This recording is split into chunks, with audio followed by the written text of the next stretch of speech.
Hello everyone, Vanessa here from Degania Aromatic. Thank you for joining me on another video. In this video, I am making Robin Speckled Egg Soap. So in my container here, I have my melted fat and my oil. What I am using is 75% beef tallow, 15% castor oil, and 10% coconut oil. So for those of you who are concerned with the high value or the high amount of the castor oil, whenever you're using a lot of saturated fats, usually 50% or more, you can have your castor oil between 10 and 15%, which will actually help with the bubbling. And if you know anything about beef tallow is not known to have a lot of bubbles. A lot of bubbles like coconut oil. What I am doing, here are some embeds I had from another soap. They're kind of big. So what I want to do here is I'm taking my stick blender. I'm just going to crush them up because I want them to be really small. And so what I've done, I've taken some of the oil from, or the melted fats from the overall base recipe, and I put them in here with the embeds in order to give it some fluidity and make it easier to crush. So you can get a better view of it.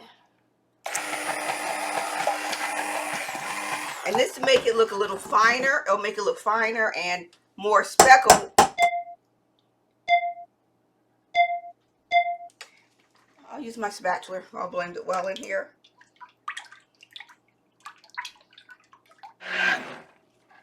I use my stick blender to make sure it's well incorporated. Next, I'm adding in my coconut milk powder.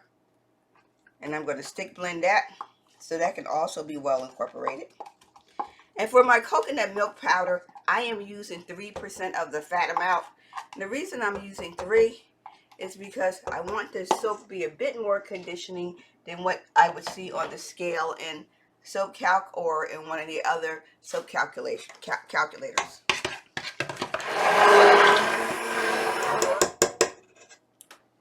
I am going to add in not all of my sodium hydroxide or my lye water.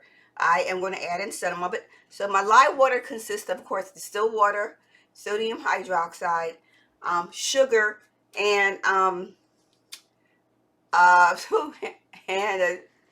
had a brain freeze for a second there, and sodium lactate. So I'm going to add part of this in. Tip my pot here just a little bit. I'm going to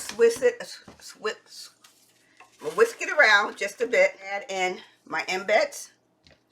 They're kind of on the thick side. We're going to get those in there. Whisk this around. In the balance of my lye water,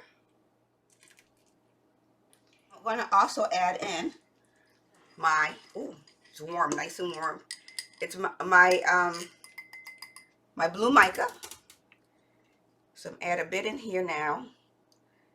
And I've been keeping the mica warm because beef tallow needs to be at, it melts at 95 degrees.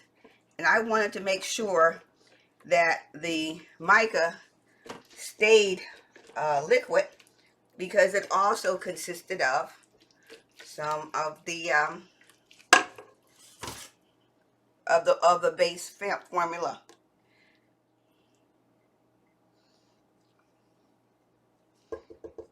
I'm going to whisk this around a bit. So, as you can see, I'm not even stirring. I mean, I'm not using a stick blender, and it's already starting to trace. Now I'm going to add in my fragrance oil. Take a few minutes to really make sure I have this fully incorporated, and then I'm going to move forward with putting the soap in the molds. Putting my soap in because I'm already at trace. So I'm going to fill each mold up. Hopefully I won't be too sloppy. And I'm really hoping that the little tiny brown dots come out really nice. And this is getting thick fast. And I am using a 3-to-1 water to lye ratio.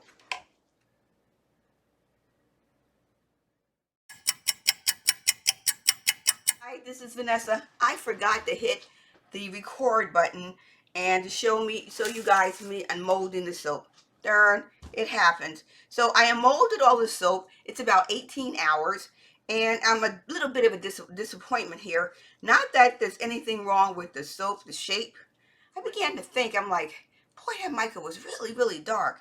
So I went back and checked my notes, and I realized I had the wrong amount of mica to use for the batch. It should have been 4 grams of mica. Instead, I had 16, 4 times more than what I needed. So I already know that if I try to use this soap, the bubbles are going to be blue.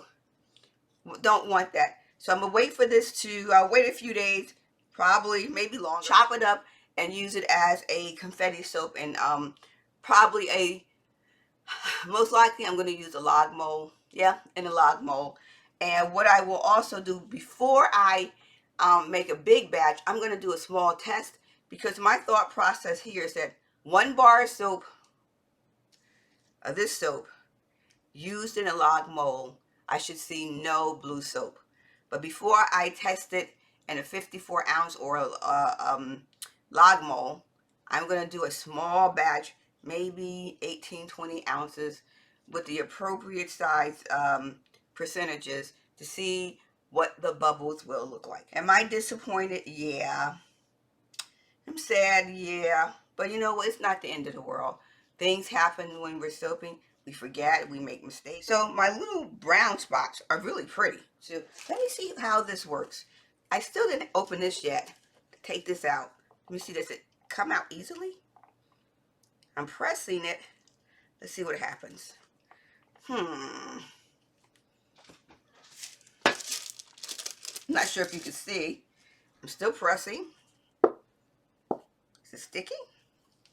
One side is coming out. There we go. Oh, it broke. It's okay. But you know what? I am so thankful that there are ways to recycle the soap, make a beautiful product that your customers will, that I know that my customers will enjoy. So let's test the fact that I am saying that I know I put too much mica inside my soap, and that I am going to get blue bubbles. So here's a small piece I've taken off. I'm going to put some water on my hands, and let's watch.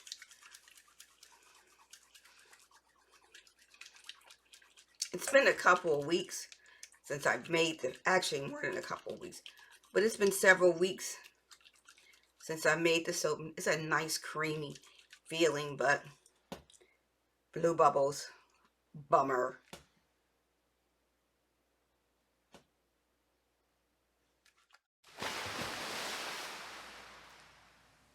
Get out.